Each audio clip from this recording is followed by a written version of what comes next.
La seconde phase du plan de déconfinement en Algérie commence ce dimanche 14 juin, une semaine après l'entrée en vigueur du premier acte.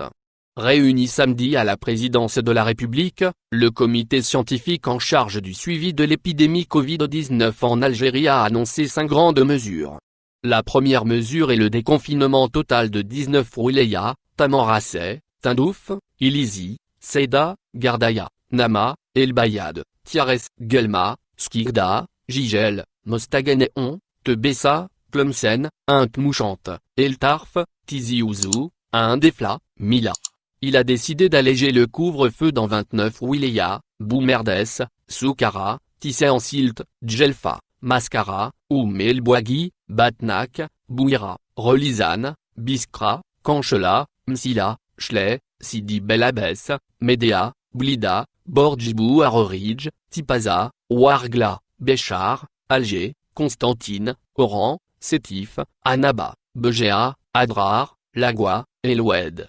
La deuxième mesure est la levée de la mesure de mise en congé exceptionnel rémunéré des 50% des effectifs du secteur économique public et privé. Le comité a décidé aussi de la levée de la mesure de mise en congé exceptionnel rémunéré des 50% des effectifs des institutions et administrations publiques, tout en maintenant cette mesure au profit des femmes enceintes et celles élevant des enfants en bas âge.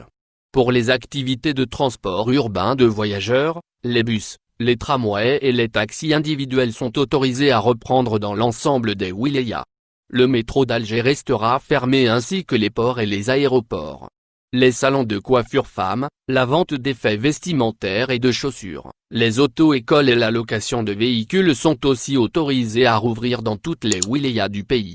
Dans les 19 wilayas concernés par la levée totale du confinement à domicile, les cafés et les restaurants peuvent reprendre leurs activités uniquement en terrasse ou à emporter. Pour l'ensemble des activités autorisées à reprendre, des conditions sanitaires doivent être respectées par les commerçants et les clients. Le comité scientifique a fixé les règles de prévention à respecter pour éviter une deuxième vague de l'épidémie et un reconfinement. Parmi lesquels figure le port obligatoire du masque, la mise à la disposition des usagers et des clients de solutions hydroalcooliques, interdire strictement l'accès des voyageurs sans le port du masque de protection, organiser les impératifs de la distanciation physique au niveau des gares et stations, prévoir l'ouverture des fenêtres et autres dispositifs d'aération naturelle, le nettoyage et la désinfection quotidienne des locaux, la désinfection des pièces de monnaie et des billets de banque, la mise en place à l'intérieur des locaux, d'un sens unique de circulation, de marquage lisible au sol et de barrières,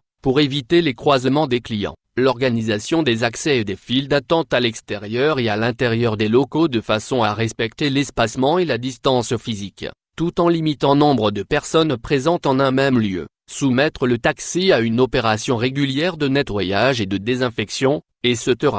Ces règles sont détaillées dans le communiqué publié sur le site du Premier ministère.